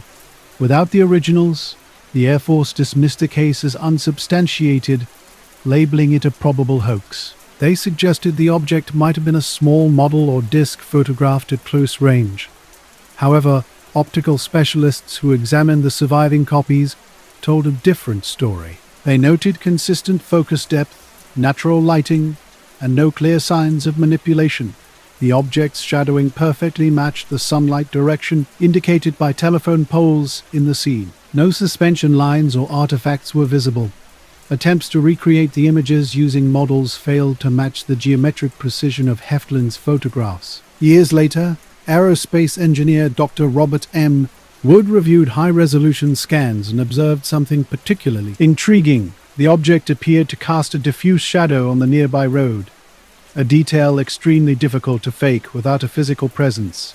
During an encounter near the Santa Ana Freeway, William Heflin experienced an unusual sighting that would become a notable UFO case. Initially, he photographed something in the sky that appeared to be a solid airborne object, with the first 3 photographs showing no signs of tampering. Later that same evening around 6 p.m., Heflin observed a dark ring or smoky vortex drifting slowly southward. He captured one more Polaroid image before it vanished. This 4th photograph revealed a faint ring structure similar to the vapor seen during the object's departure. When journalists interviewed Heflin, he remained calm and matter-of-fact. "I wasn't looking for anything special," he explained. "It was simply there, and as a photographer, I documented what I saw." The Air Force's official investigation concluded by late 1965, dismissing the incident. Their summary declared the photographs insufficient evidence, suggesting a potential hoax or misinterpretation. Privately, however, some Blue Book analysts harbored reservations. An internal memo later acknowledged the investigation was inconclusive, with no clear signs of fabrication. 2 men in dark suits had visited Heflin's home, claiming to represent NORAD and requesting to borrow the photos. He complied and signed a form, but subsequent investigations revealed no official record of this interaction. For years, Heflin remained silent, frustrated that the original prints were never returned. UFO researchers and skeptics debated the incident. Some suggested Heflin might have misremembered details under stress. Others noted the mysterious disappearance of physical evidence aligned with patterns seen in similar mid-1960s UFO photo cases. Nearly 3 decades later, in 1993, the original Polaroid prints mysteriously resurfaced. An anonymous sender mailed them to the Mutual UFO Network with a note claiming they had been in private hands since the 1960s. Imon analysts compared them to existing second-generation copies, confirming they were identical in composition and exposure. A technical study by the Ground Saucer Watch Photographic Analysis Group found no evidence of reprinting or compositing in the Polaroid emulsion layers. Rex Heflin took photographs of a disc-like object while on duty in Santa Ana, California. His images captured a solid, seemingly airborne object against an empty sky. Each frame showed the object from slightly different angles, first above the road, then shifting position, and finally accompanied by a smoke ring that suggested a coherent event. The photographs became significant in UFO literature due to their stark simplicity. Optical analysts decades later, using advanced digital scanning technology, found no clear evidence of manipulation. Edge detection and image contrast tests revealed the object was consistently within the camera's depth of field. Heflin remained steadfast about the photograph's authenticity. In a 1975 radio appearance, he firmly stated that these were real pictures of a real object. Those who knew him described a practical, quiet man with a reputation for honesty. His co-workers and supervisor vouched for his character, noting he wasn't someone who would fabricate stories. Despite intense scrutiny, no definitive explanation emerged. Investigators found no support wires, mounting rods, or signs of double exposure. Critics argued that Polaroid photography in the 1960s was easy to manipulate and that single witness cases inherently lacked credibility. Some theories proposed the object might be a model suspended on a line or debris thrown into the air. However, image analyses found no trace of supports, and the object's edges showed no motion blur. A declassified 1966 Air Force memorandum briefly mentioned the case, and Prince's examination remained inconclusive. Heflin never sought publicity or financial gain from the incident. He simply maintained that he took the photographs while on duty, and would do so again. Over time, the images became some of the most studied in UFO research, their unembellished nature drawing particular attention. Skeptics continue to debate the Heflin case, hampered by the lack of original negatives and relying solely on his testimony. The photographs remain enigmatic, residing in archives and cited in numerous reports as pivotal visual records of the mid-1960s UFO era. During the waning years of Project Blue Book, the incident emerged against a backdrop of diminishing public trust in official explanations. Photographic evidence like Heflin's, at once ambiguous and compelling, fueled a growing perception that not every case was dismissed on its merits. Heflin lived quietly in Orange County, occasionally corresponding with researchers seeking clarity. His stance never wavered. I saw it. I photographed it. I can't tell you what it was. The 4 Polaroids he took that afternoon have become integral to the visual history of UFO phenomena. These 4 small squares defy simple categorization, refusing to align neatly with either skepticism or belief. Whether they captured a physical craft, a misperceived object, or something else entirely, they remain among the clearest daylight images linked to an unexplained sighting.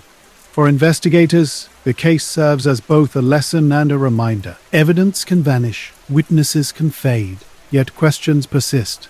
The photographs still depict what Heflin claimed, a structured metallic disc hovering low above a California highway, captured for mere seconds before dissolving into history. In a similar vein, the case designated PR00001 stands out in Arrow's public catalog. The office acknowledged the insufficient information to determine whether the recorded infrared signature represented a physical object, an environmental anomaly, or a sensor artifact. The recording, a 311-second infrared clip obtained by a United States military platform in Africa during 2022, remains shrouded in mystery. While the exact coordinates, mission type, and flight profile were not publicly released, Arrow confirmed the sensor's functionality and the clip's unusual nature. A thermal anomaly caught Arrow's attention in an infrared recording. The footage, though brief and lacking context, demanded a closer look. From the start, the infrared system displayed a stable environment. The field showed a uniform temperature gradient with no apparent atmospheric disturbances or sensor issues. A small, bright thermal signature then entered the frame. Its shape remained consistent, roughly oval or circular, as it moved diagonally across the screen. The object's brightness stayed steady, indicating a stable temperature difference. No sudden heating or cooling spikes occurred. If the movement represented a physical object, it suggested a controlled or drifting motion. No background references like clouds, terrain, or other thermal objects provided scale or depth. Consequently, Arrow struggled to determine the object's size or speed with any certainty. The thermal signature could represent something small and nearby, large and distant, or even a stationary object with apparent motion caused by camera movement. Infrared sensors vary widely in sensitivity and detection methods. Arrow knew only that the clip came from a legitimate U.S. military system, without specifics on the infrared band used. Some infrared systems detect emitted heat, while others capture reflected energy. This uncertainty complicated the analysis. Was this an object generating its own heat, or merely reflecting environmental thermal radiation? The motion offered limited insights. No rapid acceleration or sharp directional changes suggested advanced propulsion. 2 primary scenarios emerged. The object could be a physical platform emitting heat, or a smaller entity reflecting environmental thermal energy. The lack of definitive information left the thermal anomaly shrouded in mystery. The recording of PR001 presented a peculiar scenario for infrared analysts. The object's movement appeared consistent with drift, showing no dynamic behavior that would help in modeling or comparison. Crucial metadata typically found in infrared clips was absent, leaving significant gaps in understanding. Normal infrared recordings include details like timestamps, sensor orientation, zoom levels, and range data. These help determine whether observed motion stems from the object itself, camera movement, or environmental conditions. Without such logs, analysts faced substantial uncertainty about the source of the apparent motion. Thermal boundary analysis further complicated the assessment. The object displayed a soft, consistent glow without sharp edges or extreme temperature contrasts. This ambiguous signature could easily result from environmental phenomena rather than a distinct physical object. Temperature gradients frequently occur in diverse landscapes, particularly in regions with variable terrain. warm ground retaining heat after sunset, reflections from surfaces like water or sand, and pockets of warm air can create moving thermal signatures. The specific environment of the clip remained undisclosed, though regions like Africa offer numerous landscapes that could produce such thermal behaviors. The lack of definitive indicators meant analysts could not rule out environmental explanations. They could not compare forces, assess load, or identify any propulsion signatures. The recording essentially provided more questions than answers, leaving the nature of the observed thermal anomaly unresolved. When analysts studied the thermal clip, they confronted significant challenges in understanding the object's nature. Motion vector extraction proved difficult due to the clip's short duration and limited frame-to-frame references. The object's movement appeared smooth, but analysts struggled to measure its precise motion. Key observations revealed no detectable size changes within the frame, which would normally indicate approach or recession from the sensor. For a physical platform at a known distance, slight size variations would be expected. The object's movement suggested two improbable scenarios: extreme distance or near-perfect sensor alignment with its trajectory. Thermal analysis yielded no conclusive insights. The object's brightness remained completely stable, with no observable plume, trail, or exhaust signature. No thermal pulses indicated rotation, reflection, or distinct structural characteristics. This uniformity prevented definitive identification of physical properties. Critical contextual information was missing. Without disclosed platform position and altitude, correlation with radar data became impossible.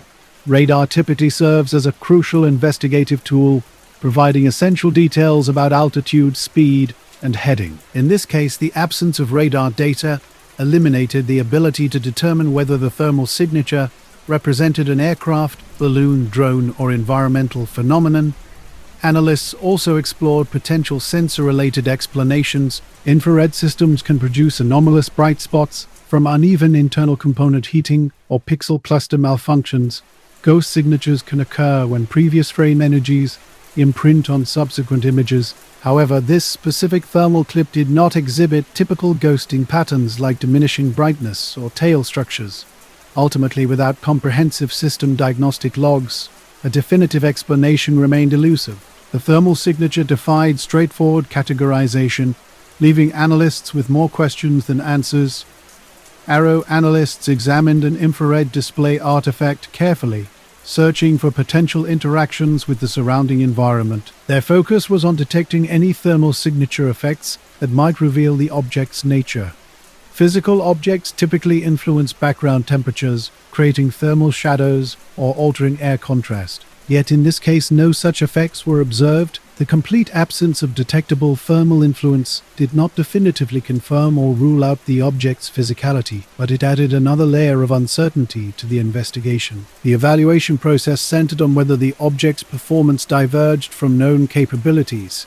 In PR001, the clip showed no unusual movement patterns. The object did not accelerate dramatically, dart unpredictably, hover with unusual stability, or change direction abruptly. Its behavior aligned with standard aerodynamic expectations, displaying no exceptional propulsion signatures or thermal anomalies. However, the footage's limited depth cues prevented analysts from determining whether the object was airborne or part of the landscape. The lack of anomalous performance meant ARROW could not categorize the object as unconventional, nor did it suggest the object represented a definitive physical craft. Multiple independent analysis teams within ARROW reviewed the footage separately. Consistently, they concluded that available data was too restricted to support a decisive interpretation. Critical elements were missing: distance markers, depth indicators, radar correlation, and comprehensive environmental context. Without these essential details, any attempt to characterize the object would overreach the available evidence. Teams consistently emphasized that the thermal signature could originate from numerous conventional or environmental sources. Ultimately, ARROW refrained from classifying PR01 as a vehicle, balloon, drone, bird, atmospheric effect, or sensor malfunction. The office's official stance remained clear. They could not determine whether the thermal contrast represented a physical object or an environmental sensor phenomenon. No extraordinary performance was observed, yet analysts could not confidently identify a mundane explanation. Consequently, PR0001 was officially designated as unresolved. In their case description, Arrow highlighted that the 3/1-second infrared clip simply lacked sufficient information to definitively interpret the thermal signature's nature. The recording revealed no identifiable structure, reliable motion characteristics, or corroborating sensor data. The Great Lakes penetration unfolded on a stormy spring evening in March 1994. The night began typically for NORAD's Battle Creek sector and the Canadian Air Defense region at North Bay, with standard weather tracking operations. Just before 10 p.m. local time, radar controllers at the National Weather Service station in Muskegon, Michigan, detected something unusual. Bright radar returns hovered over Lake Michigan at altitudes between 4,000 and 12,000 feet, moving in irregular patterns unlike normal precipitation. The strange signals caught immediate attention. Civilian reports quickly flooded in from the lake shore. People described white and amber lights in a triangular formation. Sergeant Wayne Fish, an Ottawa County Sheriff's deputy, provided a detailed account of 3 bright objects moving in sequence and breaking formation, without any accompanying sound. At 22:12, Fish's report was logged verbatim by dispatch and later forwarded to the Michigan State Police and NORAD's regional liaison. 15 minutes later, the Muskegon radar displayed 3 concentrated returns, each equivalent to a small aircraft and separated by equal distances. Controllers cross-checked radar feeds from multiple sources. The Chicago RTCC showed no correlated transponder codes. NORAD's Battle Creek Air Defense Operations Center confirmed that its Alpena long-range radar was tracking unidentified targets moving east, northeast and isolated across the lake at approximately 100 knots. The incident escalated when Continental Airlines Flight 564 from Chicago reported bright lights below its altitude near Holland, Michigan. This transformed the event from a local curiosity to an official investigation. NORAD issued a sector alert classifying the tracks as uncorrelated targets. Despite extensive analysis, the source of the radar returns remained unclear. Technicians at the 24th NORAD region in Rome, New York, began an identification trace, but ultimately the data was insufficient to conclusively determine the origin or nature of the observed phenomena. In the early hours of March 8th, radar stations across Lake Michigan began tracking an unusual phenomenon. Multiple sites reported primary radar returns with no identification, no flight plan, and no IFF response. Kalamazoo Battle Creek International Airport's controllers observed objects performing extraordinary maneuvers, descending from 12,000 to 4,000 feet, hovering briefly, then rapidly ascending, movements far beyond typical atmosphere conditions. Ground and air witnesses corroborated the radar data. Police officers Jeff Veldhouse and Edward Leip described 3 lights moving in a tight triangular formation, with the middle light appearing brightest and leading the group. Their statements would later be cited in NORAD's internal summary on the incident. Civil controllers launched weather balloon checks to investigate potential reflection anomalies, but found nothing explanatory. By 2247, the North American warning grid had integrated radar feeds from 4 sites, 2 US and 2 Canadian, tracking the objects along the Chicago-Toronto air corridor, moving northeast toward Lake Huron. The object's behavior continued to defy conventional explanation. At 2302, Battle Creek sector recorded the formation ascending from 4,000 to 15,000 feet in under 10 seconds, then plateauing before vanishing from radar. Alpena verified the sudden disappearance 3 minutes later. The following morning, NORAD, FAA, and Transport Canada initiated a coordinated review. Engineers analyzed radar data from 5 sites, ruling out anomalous propagation. Weather conditions were clear and stable, with wind speeds at 10,000 feet too weak to explain the recorded vertical movements. The automatic classification designated this as a priority level 2 event in Grand Haven, Michigan. No conventional explanation, balloon, meteor, or aircraft could account for the observed characteristics of this extraordinary aerial encounter. Operations at Peterson Air Force Base detected unidentified tracks over the Great Lakes region for 54 minutes, with primary radar confirmation at 4 sites, including Canadian NWS nodes. No civil air traffic conflicts were reported, and the event ended without correlation. By midday, local television had picked up the news. Over 300 residents from Muskegon, Holland, Grand Haven, and Milwaukee contacted authorities, describing an identical light pattern. Aviation enthusiasts recorded FAA controllers coordinating with INO-RAD, and these tapes later emerged in Freedom of Information releases, becoming part of the official record. NORAD analysts drew comparisons to previous Northern Tier radar clusters from 1975 and 1979. The geometry was strikingly similar: 3 or more objects appearing in formation, maintaining fixed separation, and vanishing abruptly. The Great Lakes Air Corridor aligned with the latitude of the Falcon Bridge events from the 1970s. A confidential memorandum from the 24th NORAD Region Commander, dated March 12, 1994, stated pattern of unidentified aerial formations recurring along north latitudes 48 to 50 degrees. Source: undetermined. Dr. Richard Haynes, a forensic meteorologist contracted by the FAA, offered an alternative explanation that evening. He suggested a temperature inversion over the lake might have caused radar refraction. However, his own analysis noted that the object's consistent speed and altitude could not be replicated by ground clutter. The phenomenon behaved like discrete aerial bodies, not mirages. On March 10th, the U.S. Air Force Public Affairs Office issued a brief statement. No military aircraft were operating in the area during the reported sightings. Radar contacts were under review.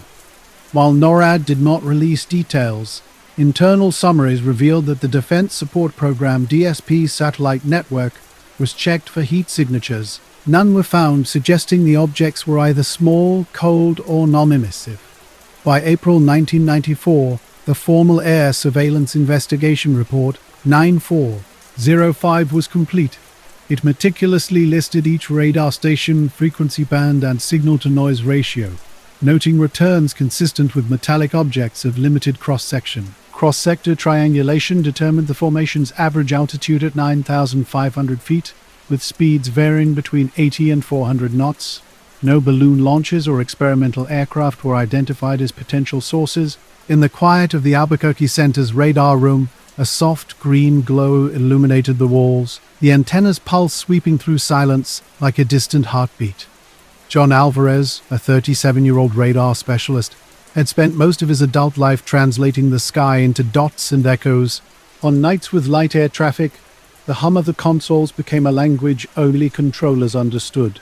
The Great Lakes sector intrusion case would become a reference example in aerospace surveillance training, illustrating the complex chain of command during an unidentified event. When redacted copies were released through the Freedom of Information Act in 2008, the incident appeared under the NORAD designation Air Surveillance Event Number 9405. Analysts noted a rare synchronization. The timestamps in the NORAD teletype corresponded exactly to civilian 911 call records from Ottawa County.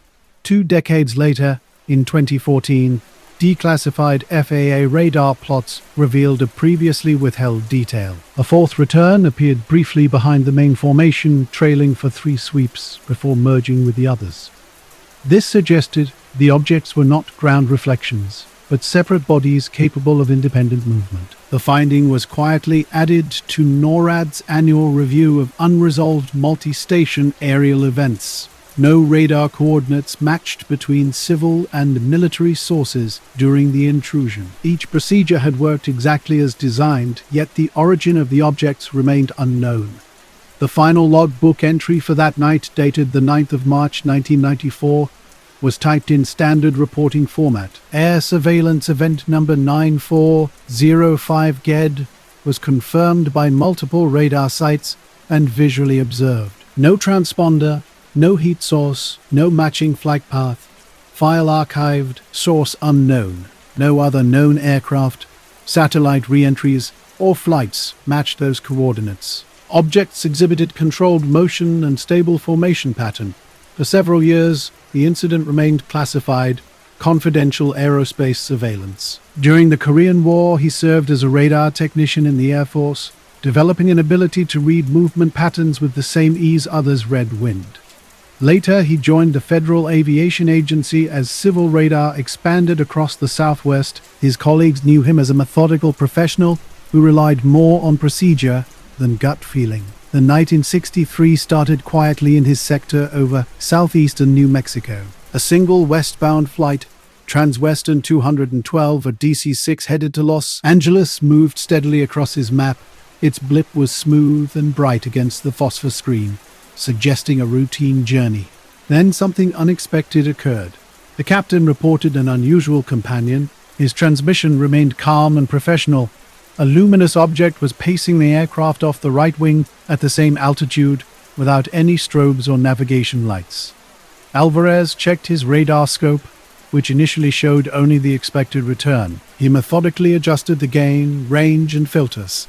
Suddenly, a second trace appeared, small, clean, and perfectly aligned beside the first. The 2 points moved together across the sweep, separated by roughly 10 meters, traveling at identical speed and heading. Unlike atmospheric clutter, this echo was stable and precise. Alvarez had encountered radar illusions before, signals bent by temperature layers or ground reflections, but this felt different. The trace was too coherent, too deliberate. He meticulously logged the coordinates, marking the plotting chart each time the faint signal appeared and disappeared. Throughout the encounter, which lasted approximately 10 minutes, the pilot continued westward, reporting the light maintained formation. Alvarez quietly noted each update. In the final transmission, the object rapidly moved ahead of the aircraft and ascended out of sight, its radar trace vanishing simultaneously. After Transwestern 212 cleared the sector, the screen returned to its usual state. A few slow returns from commercial flights, widely separated and unremarkable. Alvarez's experience and training allowed him to document the incident with professional detachment, recognizing something extraordinary had occurred without sensationalizing the event. Alvarez kept a private notebook, like many controllers did, logging technical irregularities for personal study. His entry about that night was concise but deliberate, a parallel target accompanying a westbound commercial flight, with no transponder and no secondary station return. The behavior suggested control, not a mere reflection. The incident occurred during a routine shift. He noted the coordinates and completed his work without comment. The next morning, he reviewed the radar film each antenna suite meticulously recorded on 16mm stock. Once again, he spotted the secondary turn, faint yet distinct, tracing the DC-6's path before abruptly streaking upward and vanishing. The trace was sharp and narrow, too defined to be noise, and too sudden for a reflection. He forwarded the reel and his notes to the regional office, anticipating the standard circular explanation. Weeks later, the response arrived. No corroborating radar data, with suggestions of possible optical misidentification or astronomical causes. To most controllers, it was an unremarkable event, just another entry in the nightly logs of the 1960s, but Alvarez couldn't dismiss it. The data seemed too precise, the pilot too reliable, the radar too clean. Years later, when the National Investigations Committee on Aerial Phenomena began cataloguing pilot encounters with ground corroboration, Alvarez's records surfaced. Through FAA channels, they contacted him quietly. He agreed to speak on background, requesting anonymity. He recounted the details: the double return, synchronized motion, and clean vertical departure. The radar was calibrated, the atmosphere stable, and no other air traffic was within 60 miles. A former Air Force engineer among the investigators asked if he'd seen anything similar since. Alvarez paused before responding. Not like that. That one behaved like it knew where it was. The NICAP summary was succinct. A luminous disk observed by a commercial airline crew near Hobbs, New Mexico, with ground radar recording a parallel echo. The object departed vertically at extreme velocity. Witnesses were experienced and reliable. The case remained unexplained. The Hobbs airliner encounter became a hushed footnote in aviation history, known only to those who worked the night shifts when radar screens flickered in empty control rooms. John Alvarez, a seasoned radar technician, rarely spoke about that night, even as civilian UFO groups began pushing for more transparency in the late 1960s. When the Air Force received the report, it was quickly reclassified under a generic heading: insufficient data, astronomical, optical. The radar evidence remained unmentioned at Albuquerque Center, becoming just another whispered story shared over cold coffee during long overnight shifts. CAP analysts later highlighted the encounter as a rare technical event, noting its simultaneous radar and pilot confirmation under clear atmospheric conditions. For them, It was a cornerstone case that couldn't be explained by perception alone. A researcher contacted Alvarez in 1970 while compiling radar cases, but he still refused public credit, having transferred to Denver Center with its newer, cleaner digital radar systems. Alvarez remembered the incident vividly. The data was simple, he would say. Simple and impossible. The precise movement of the faint trace, locked beside the airliner for minutes before rising straight off the grid, was not something that happened by accident. Today, only 3 fragments of documentation survive. A page from the nightly log, a portion of radar film preserved in microfiche, and the pilot's official incident report. Everything else, calibration records, raw film reels, and correspondence between the FAA and Air Defense Command, was listed as disposed after review. When he retired in 1976 after 22 years of exemplary service, Alvarez kept a photocopy of the NEIAC CAP summary among his papers. One sentence was carefully underlined: radar set in calibration at time of observation. To a local journalist collecting Cold War radar operation histories, he would later offer only a measured response. The screen doesn't imagine things. The quiet radar room held a moment of truth that John Alvarez could never fully explain. Something flew beside an airliner, keeping perfect pace, and then vanished without a trace. Western United States Airspace UAP 2021 marked a significant military observation of an unusual phenomenon. During routine operations in a restricted training zone, personnel monitoring the area recorded a series of lights moving in what appeared to be a uniform formation. The airspace demanded strict oversight due to sensitive activities. Any unidentified object entering or passing near these zones would automatically be documented and evaluated. Military operators first noticed 5 lights appearing equidistant in the infrared sensor field. These lights moved in a straight, consistent pattern, maintaining a spacing that seemed deliberate. The infrared system tracked them long enough to produce a complete recording. From the operator's perspective, the sighting presented characteristics that did not immediately align with known aircraft or standard training activity. No rapid acceleration was detected, but the spacing and relative uniformity of the lights suggested a structured pattern that prompted the personnel to file a report. The infrared spectrum showed stable visibility that day. A uniform thermal contrast allowed for detection of both distant and close objects. The data showed motion, distance, and shape. Whatever was observed moved with clear intention. For NYCAP, this became one of the quiet, technical mysteries in its archives. No drama, no exaggeration, just a record of trained observers and data that didn't fit. The case demonstrated the tension between evidence and acknowledgement, showing how clear radar confirmation could dissolve under official denial. Decades later, researchers have pointed to this as one of the cleanest radar visual pairings on record. Its significance lies not in spectacle, but in simplicity. A moment when professional instruments and eyes agreed on something the broader system wasn't prepared to believe. Monitoring systems using infrared technology can identify heat sources across significant distances, even when the actual shape and depth are unclear. In situations where distant aircraft align in specific orientations, this lack of depth perception can create illusions that might mislead operators. During the event, an object grouping moved steadily with no erratic behavior or obvious propulsion method. The lights maintained consistent positions relative to each other, which raised concerns about potential coordinated movement within a restricted area.